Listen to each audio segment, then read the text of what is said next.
감사드립니다. 예수님 이름으로 기도하옵나이다. 아멘.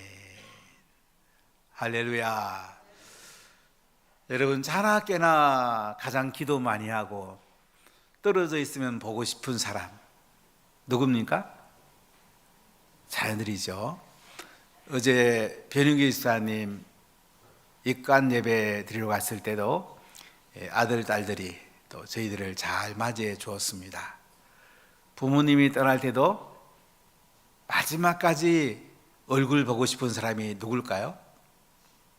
자녀들이잖아요. 참 우리 자녀들은 부모에게 너무너무 소중하고 너무너무 귀합니다. 근데 중요한 것은 이렇게 귀중한 자녀들을 부모가 지혜로운 자녀로 잘 키우고 있는지요. 우리 자녀들이 자라는 이 땅은 너무너무 황량한 광야와 같습니다. 포스트 모더니즘이 들어와서 자기 소견에 오른 대로 내가 주인 되어서 결정하려고 합니다. 지난번 선거를 봐도 옳고 그름보다는 진영 논리에 의해서 또한 나한테 이득이 되는지 감정적으로 많은 사람들이 투표하는 것을 보면서 저는 매우 슬펐습니다. 우리가 이 황량한 사막 같은 우리 자연들이 사는 이 땅, 혼돈의 시대, 무질서의 시대에 어떻게 하면 우리 자녀를 아름다운 열매가 있는 지혜로운 자녀로 길러낼 수 있을까요? 물론 성경에 해답이 있습니다. 내용물은 복음과 성령 충만이고 형식은 구약의 형식을 가져오는 것이 가장 지혜롭습니다. 개신교가 종교개혁하면서 내용은 잘 가져왔는데 형식을 너무 많이 버렸습니다. 유대인들은 4,000년 동안 아브라함의 후손으로 살아오면서 AD 70년에 나라가 무너지고 성전이 무너지고 그들은 전 세계로 흩어졌습니다. 그런데도 그들은 정체성을 잘 유지하고 자녀들을 말씀 맡은 자로 잘 길러내서 미국을 이끌어가고 있고 노벨상의 3분의 1 정도를 받고 있습니다. 가장 큰 근본적인 지혜는 어디서 왔을까요? 부모가 자녀를 지혜로운 자녀로 잘 길렀다는 것입니다. 어떻게 잘 길렀을까요? 가정 식탁 예배를 통해서 자녀에게 말씀을 전수했더니 자녀들이 지혜로운 자녀가 됐다는 거죠. 우리 청소년들을 잘 세우고 싶어서 하버드 대학에서 포스닥을 하고 온 박사호 과정을 한 치과의사 장로님을 한번 강사로 초청을 해봤습니다. 저는 이분이 오셔서 어떤 얘기 할까 굉장히 궁금했어요. 근데 제가 그 자리에 앉아 있었더니 학생들이 나와서 발표를 해요. 그러니까 학생들을 속으로 만들어 가지고 토론하게 하고 발표하고 마지막에 간단히 이야기해 주고 하는 것이 그분의 강연이었습니다. 저는 굉장히 와닿습니다. 무슨 대단한 얘기 할까 이런 생각을 했는데 이분은 하브르타 방법으로 학생들이 발표하는 것으로 강연을 했습니다. 미국의 아이비리그 대학 대부분 다 유대인의 교육 방법 하브르타로 공부를 합니다. 그래야지 지혜롭게 하나님 앞에 그들이 창의적으로 잘 자랄 수가 있어요. 노벨상은 창의력이잖아요. 남이 안 하는 걸 하는 거잖아요. 이건 계속 하브르타 하면서 사람이 세워지는 거예요. 제가 2017년에 신성윤 교수님이라고 제가 PhD 할 때 조금 저를 가르쳐 준 분하고 히브리 도서관을 갔습니다. 히브리 대학 도서관 가고 굉장히 충격을 많이 받았어요. 높은 층에 올라가니까 많은 분들이 연구하고 있었는데 탈무드가 히브리어 72권입니다. 그걸 놓고 이렇게 연구하는 분들이 있었습니다. 한층 내려와 보니까 책은 한 권도 없어요. 두 사람, 세 사람이 계속 질문하고 토론하고 막 싸우듯이 하부릇하고 있는 거예요. 이삭이라는 랍비가 신학교를 운영한다고 해서 방문하게 되었습니다. 저는 책이 꽤 많은가 싶어서 가봤더니 책은 토라, 미시나, 탈무드 이런 거 좀 꽂혀 있고요. 두 명, 세 명이 계속 하부릇하는 거예요. 하부릇하는 게 신학교 교육이에요.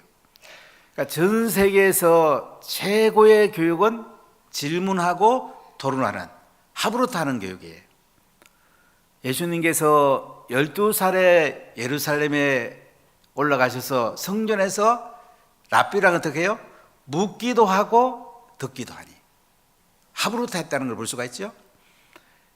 그래서 우리 자녀들과 함께 가정 식탁 예배에서 말씀으로 하부릇하는 것, 이 자녀를 가장 축복하는 거예요. 지혜로운 자녀, 창의력이 있는 자녀를 키워내는 거죠. 혼돈의 시대도 유대인들은 2000년 가까이 이렇게 유랑하는 세상을 살았지만은 가정 식탁 예배를 통해서 말씀을 잘 전수했습니다. 제가 우리 교회에서 로벨상 많이 나오게 해서 기도하는 이유가 있어요. 제가 유대인 보고 깨달은 그거예요. 형식만 잘 갖춰도 이런 놀라운 일이 나는데 우리는 구약의 율법보다 더 대단한 복음하고 성령 충만을 가지고 있잖아요. 이 내용물을 담으면 어떻게 될까요? 유대인보다 훨씬 더 로벨상 많이 탈 수 있어요. 할렐루야. 근데 우리가 이제 그 형식을 어머니 뱃속부터 어릴 때 계속 적어도 대학교 때까지 하부릇하게 하고 키워내야 되는데 매주 이걸 못하니까 로벨상 못하는 거예요. 아주 간단해요. 여러분 자녀들이 지혜롭게 되기 원합니까? 특히 잠언서 말씀을 가지고 자녀들하고 많이 좀 나누십시오. 잠언은 지혜가 담긴 성경책입니다. 첫 번째 솔로몬의 잠언은 하나님의 지혜를 바랍니다. 자, 오늘 잠언서 1장 1절을 같이 읽어보겠습니다. 다윗의 아들 이스라엘 왕 솔로몬의 잠언이라 이렇게 말씀합니다.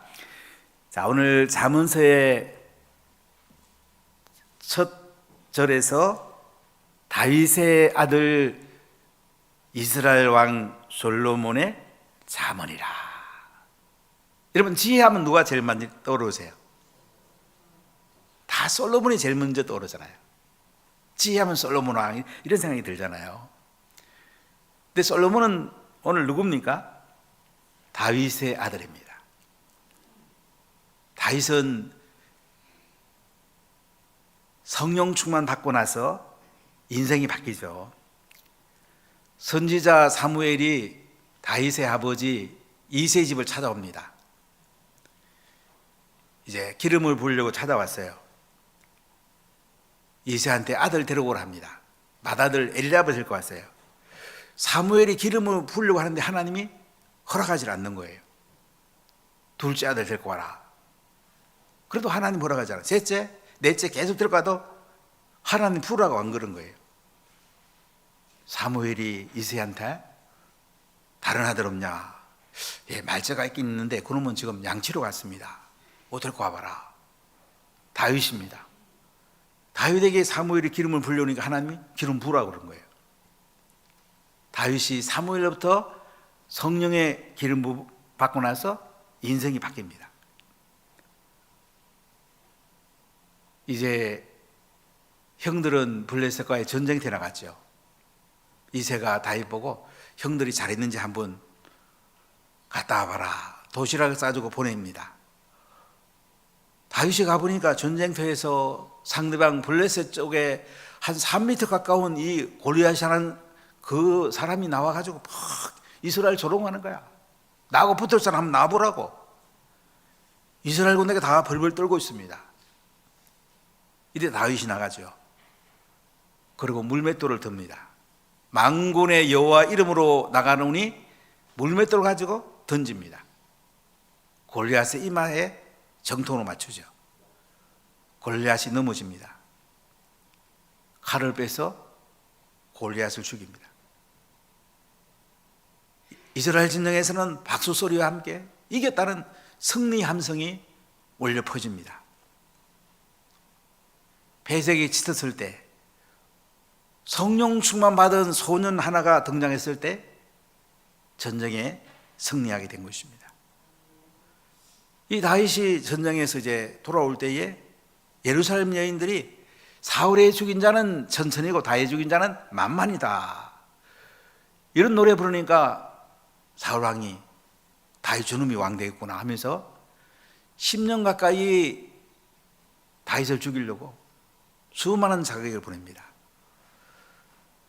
제가 그 이스라엘의 남쪽에 있는 굴들을 굉장히 많이 가봤어요. 제가 그 다윗의 어디서 숨어 있을까 생각하면서 참 굴들을 많이 가봤는데, 다윗은 한 10년 가까이 이런 굴 속에 살았어요. 10년 동안 고난대학을 다녔어요. 우리 자녀가 훌륭한 사람 되려면 고난대학이 필요합니다. 그 뒤에 다윗은 남쪽 헤브론에서 왕이 되고 그 다음에 통일왕국의 왕이 됩니다. 자, 이 다윗은 솔로몬 바스바의 사이에 태어났는데 어릴 때부터 뭐 했을까요? 말씀을 전수했습니다. 가정식탁 예배 드렸습니다. 왕이 얼마나 바쁘겠습니까? 아침 일찍 일어나서 말씀 묵상하고 찬송하고 기도하면서 안식이 되면 자녀들을 불러놓고 말씀을 전수한 거예요. 다윗의 아들, 하나님 마음에 합했던, 말씀 중심으로 살았던, 하나님이 주인으로 살았던 다윗의 아들 솔로몬이란 말이죠. 그는 이스라엘의 왕입니다. 이스라엘의 통치자입니다. 솔로몬이 왕이 되는 초기에 기브온 산당에 가서 제사를 드립니다. 1,000번제를 드렸습니다. 꿈에 하나님이 나타납니다. 솔로몬아, 내가 너한테 뭐 해줄꼬? 그때 솔로몬이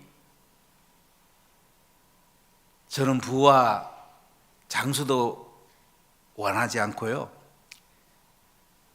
저는요 하나님이 듣는 마음, 지혜로운 마음을 줘갖고 백성들을 잘 재판하게 해주세요.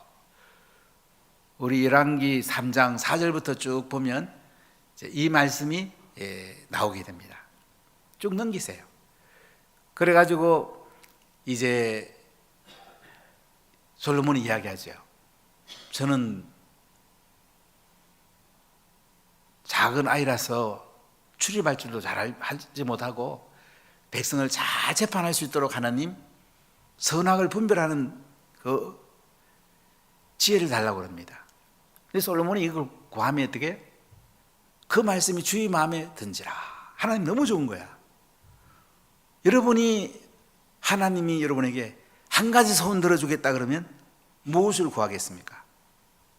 솔로몬은 듣는 마음, 하나님 말씀에 순종하는 마음, 지혜로운 마음을 구했단 말이죠. 하나님께서 솔로몬에게 총명한 마음, 지혜로운 마음을 주었고, 네 앞에도 이런 사람이 없고 뒤에도 이런 자가 일어나지 않으리라고 열왕기상 3장 12절에 말씀하고 있습니다. 자, 이때 솔로몬이 재판을 하게 되죠. 한 집에 두 여인이 살았는데 애가 태어난 지 3일밖에 안 됐어요. 잘못해서 한 여인이 아이를 깔아 뭉개서 죽게 됩니다. 그리고 옆에 있는 여자의 아이랑 바꾸게 됩니다. 솔로몬 앞에 이제 소송이부터 재판하게 됩니다. 이때 솔로몬이 칼 가져와라. 이 살아있는 아이를 반으로 나눠가지고 양쪽 어머니에게 나눠주라. 그랬더니 살아있는 아이의 어머니가 마음이 불붙은 것 같아가지고, 왕이여, 이 아이 저 안주도 좋습니다. 저쪽 여자에게 주십시오. 그러니까 왕이 뭐라 그럽니까? 이 여인이 살아있는 아이의 어머니라 그러면서 그 아이에게 주라고 합니다. 어머니의 심리를 잘 이용해서 지혜로운 재판을 하죠. 이렇게 솔로몬은 하나님께 지혜를 받았어요. 어릴 때 부모로부터 말씀 맡은 제자로 가정 식탁 예배를 통해서 잘 자라고 하나님부터 지혜가 임해서 솔로몬은 3,000여 가의 잠언을 기록하고 1,005개의 노래를 기록했다고 합니다. 이 잠언서는 솔로몬의 그 격언들, 하나님이 주신 지혜들이 잘 담긴 책입니다. 두 번째, 지혜로운 자녀는 하나님 말씀을 깨닫게 됩니다. 여러분, 자녀가 지혜로우면 좋겠죠.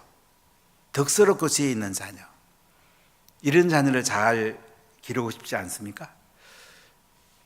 자, 우리 잠언 1장 2절을 크게 한번 같이 읽어보겠습니다.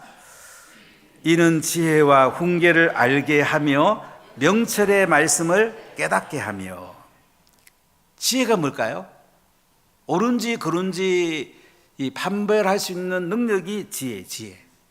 뭐 훈계는 뭘까요? 말씀을 잘 가르쳐서 행하게 하는 게 훈계예요. 행하지 않으면 매를 대서라도 훈육해서 행하게 하는 게 훈계예요. 이는 지혜와 훈계를 알게 하며 명철의 말씀을 깨닫게 한다. 명철이 뭘까요?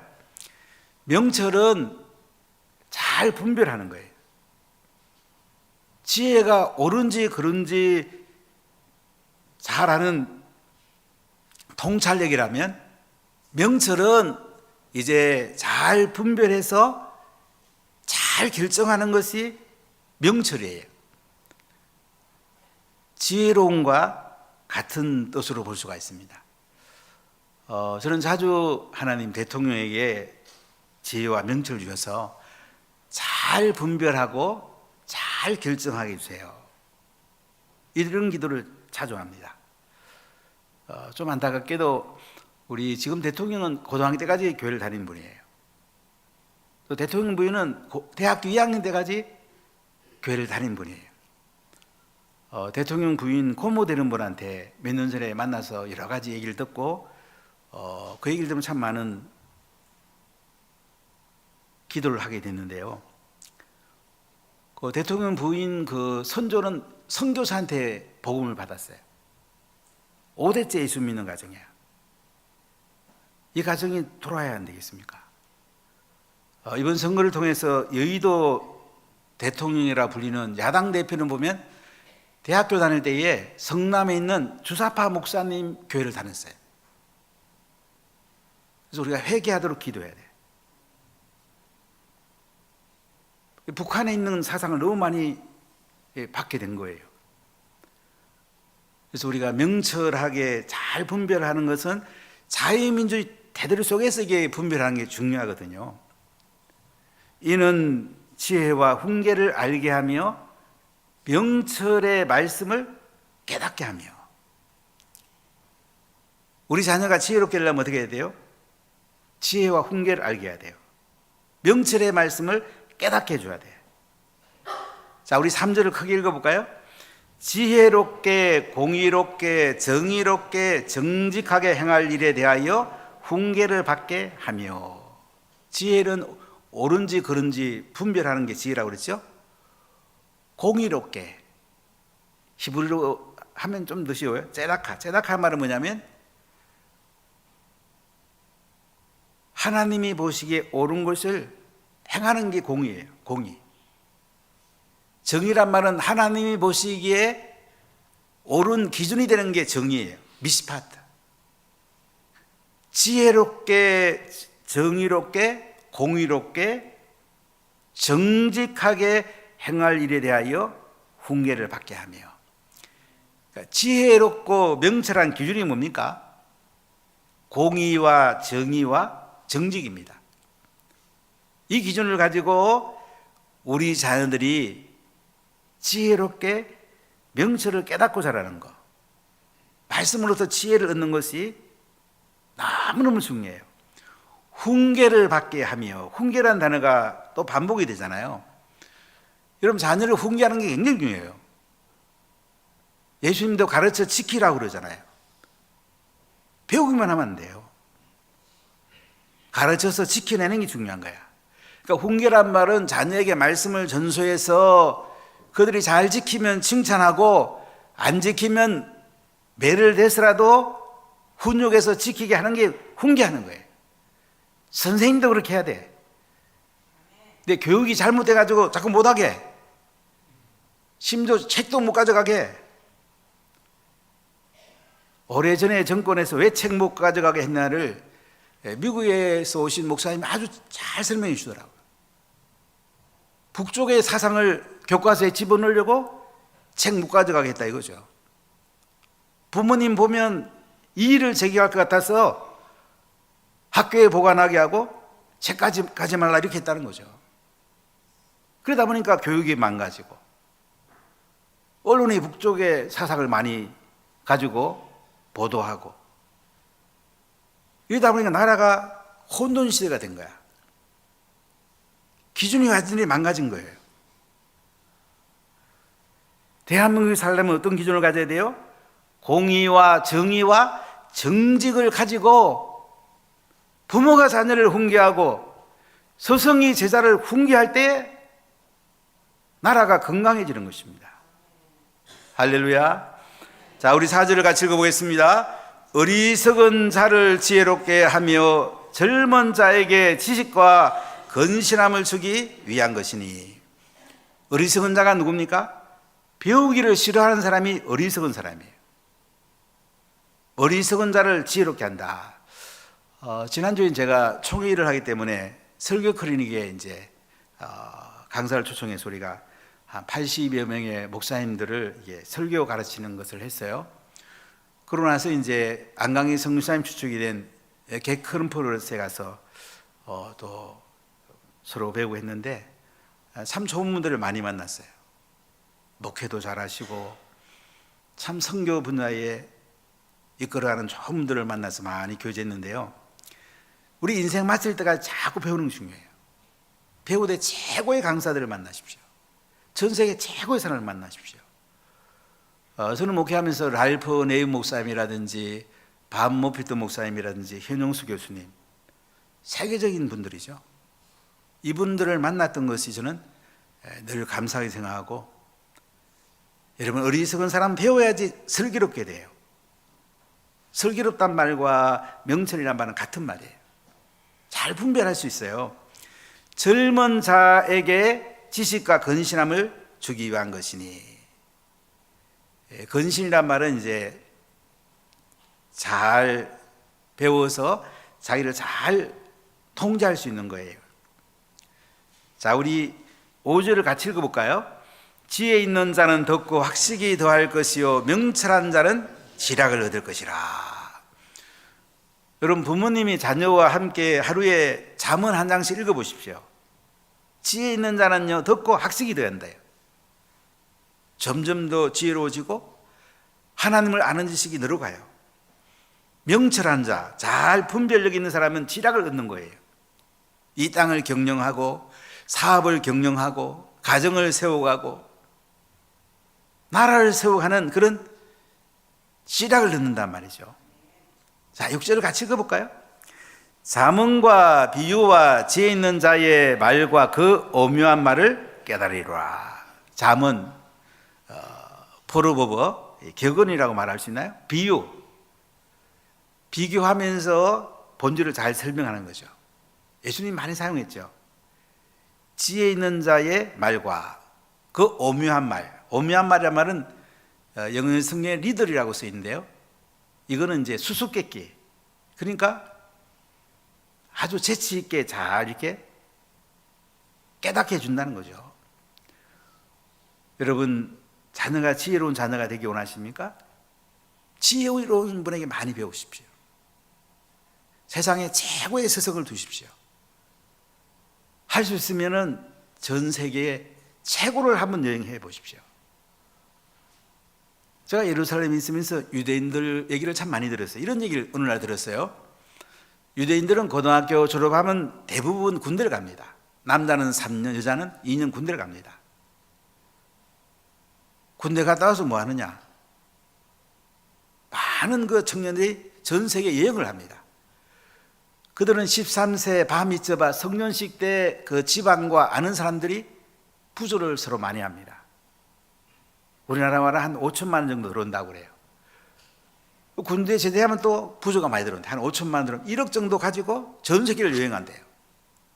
전 세계 최고를 가보는 거예요.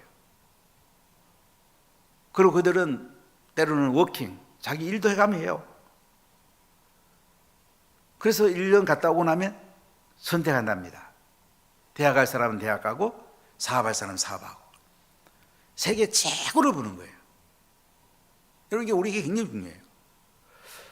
한번 그 워싱턴 DC의 스미소니언 그 박물관에 속한 항공박물관을 갔어요. 그런데 유대인 부부가 제가 세보니까 애들이 8명이더라고요.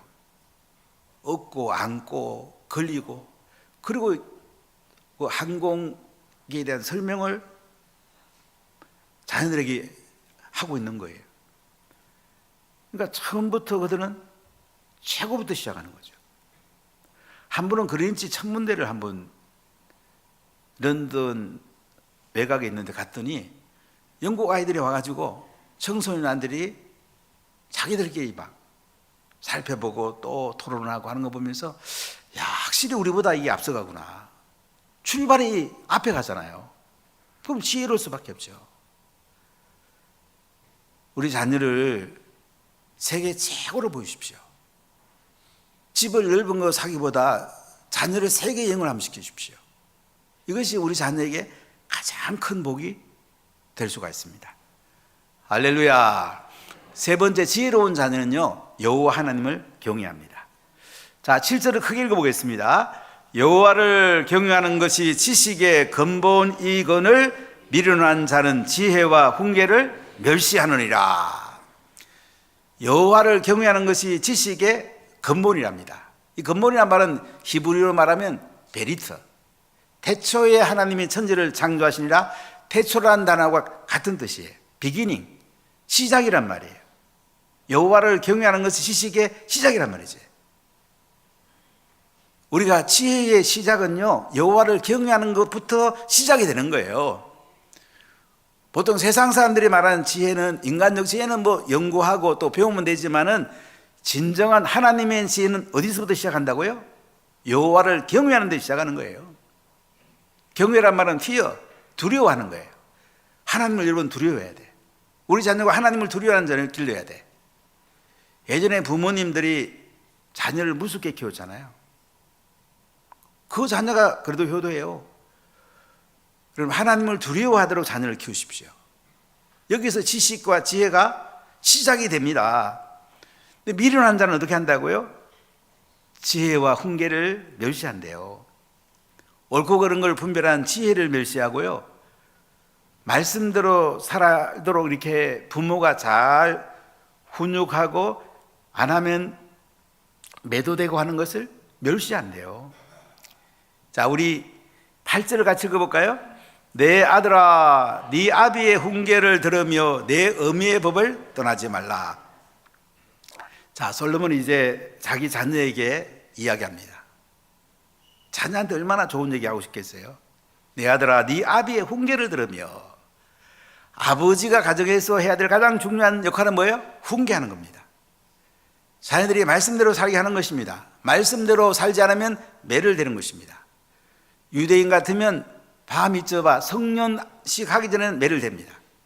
우리나라는 초등학교까지 매를 대요. 성년식 끝나면 매 안 됩니다. 그때부터는 자녀들이 알아서 자유 가운데 살 수 있도록 허락을 해줍니다. 초등학교 때까지 매대해야 됩니다. 초등학교까지는 선생님도 매를 해야 됩니다. 이거 못되게 하죠. 그러니까 우리 자녀가 훈계를 못 받아요. 내 아들아, 네 아비의 훈계를 들으며 네 어미의 법을 떠나지 말라. 법이란 말은 가정의 좋은 분위기, 좋은 전통, 가정 전체의 흐름을 말해요. 그러니까 가정은 어머니는 어떻게 해야 돼요? 분위기를 좋은 분위기 만들어야 돼. 우리 결혼식 하면 양가의 부모님들이 촛불을 켜잖아요. 이게 유대인들의 가정 식탁 예배에 온 거예요. 가정 식탁 예배에서 어머니는 여왕이에요. 어머니가 웃으면 가정은 다 웃어요. 촛불을 켜는 건 어머니예요. 분위기를 만드는 건 어머니예요. 좋은 전통을 전수하는 어머니예요. 그리고 아버지는 말씀을 통해서 자녀들을 훈계하게 됩니다. 자, 우리 구절을 크게 한번 읽어볼까요? 이는 내 머리에 아름다운 관이요 내 목에 금사슬이니라. 이렇게 하나님을 경외하는 자녀로 길러내고요, 아버지가 자녀를 훈계하고요, 어머니가 법으로 자녀를 잘 가르치면 어떻게 된다고요? 이는 네 머리에 아름다운 관이다. 올개가는 운동하고 나서 승리자에게 주잖아요. 올림픽 선수들이 금메달 따는 것 같이 옛날에 올림픽, 그리스 올림픽에서는 올개간 씌워줬잖아요. 이렇게 부모가 자녀를 잘 말씀 맡은 자로 키워내면 자녀가 아름다운 관을 쓴대요. 금메달을 딴대요. 금메달감 자녀를 만든대요. 내 목에 금사들이다. 목에 목걸이 아름답게 이렇게 걸면 아름다운 여인이 되잖아요. 내 목에 금사슬이란 말은 뭐냐면 하나님의 인도와 하나님의 보호를 받는다 이거죠. 부모가 자녀를 훈계하고 말씀 맡은 자로 세우면요, 밖에 나가서 승리하게 되고요, 하나님의 인도와 보호를 받는데요, 지혜로운 자녀가 된대요. 참 복 있지 않습니까? 제가 PhD 할 때 신성령 교수님이 이제 구약을 가르쳐 주셨는데, 그분하고 얘기하다 자녀 얘기를 이렇게 하셨어요. 신성령 교수님은 이제 이스라엘 미셔너리 선교사라 가지고 26년간 고생을 참 많이 했어요. 구원 받고 선교사는 쉽지 않잖아요. 자녀를 잘 못 먹였어요. 고생하면 자녀를 키웠어요. 어느 날 자녀가 이런 얘기 하더래요. 아빠, 감사해요. 우리가 이스라엘에서 살아면서 많이 고생했지만은 아빠랑 가정식탁 예배 드리면서 하브루타하며 자란 거, 우리는 다이아몬드 수저예요. 대한민국의 사람들이 금수저 좋다고 그러는데 우리는 금수저보다 더 높은 다이아몬드 수저를 우리로 키워서 아빠 감사해요. 이렇게 얘기하는데 그 아빠가, 신 교수님이 눈물이 나오더래. 여러분, 자녀를 고생시키더라도 말씀 맡은 자로 키워내세요. 훈계하며 지혜로 키워내세요. 지혜로운 자녀가 되면요, 세상을 승리하며 하나님의 인도와 보호를 받으면서 탁월한 자녀로 살게 되고요, 부모님의 기쁨이 되고 부모님께 효도하게 되고 인생 마지막 마침때에 살아보면서 하나님 감사합니다. 이런 좋은 자녀를 키울 수 있게 해주셔서 감사합니다. 하나님께 영광 돌리게 될 것입니다. 지혜로운 자녀는 하나님을 경외합니다. 하나님을 경외하는 지혜로운 자녀를 잘 키워서 부모님의 기쁨이 되고 자녀는 승리의 멸류관을 쓰고 하나님의 인도와 보호를 받는 놀라운 자녀로 키워내는 운하가족들 다 되시기를 예수님 이름으로 간절히 축복합니다. 우리 기도합시다.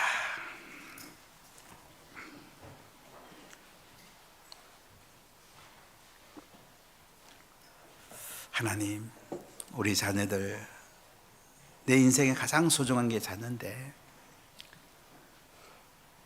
우리는 돈 벌러 다니고 또 놀러 다니고 내가 원하는 거 하면서 자녀를 말씀 맡은 자로 잘 키우지 못하고 소홀히 했던 것 주님 용서해 주십시오. 유대인들은 복음과 성령 충만 없어도 구약만 가지고도 그들은 로벨상 그렇게 많이 타고 하는데, 우리가 가정 식탁 예배를 통해서 복음과 성령 충만에 흘러가고 아버지의 훈계와 어머니의 법을 잘 전수해서 하나님을 경외하는 자녀로 길러내 가지고 아름다운 관이 씌워지고 목에 금사슬, 하나님의 인도와 보호를 받는 영광스러운 자녀가 되갖고 인생을 마칠 때 부모의 기쁨이 되고 하늘의 상이 되도록 두 손 들어 축복해 주옵소서. 예수님 이름으로 기도합니다. 아멘.